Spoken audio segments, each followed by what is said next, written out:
বোঝা যায়।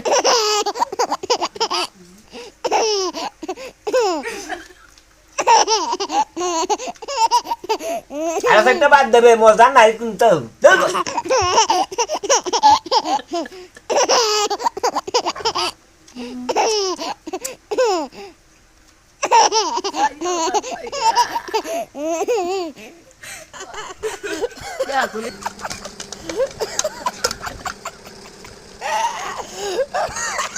মজা নাই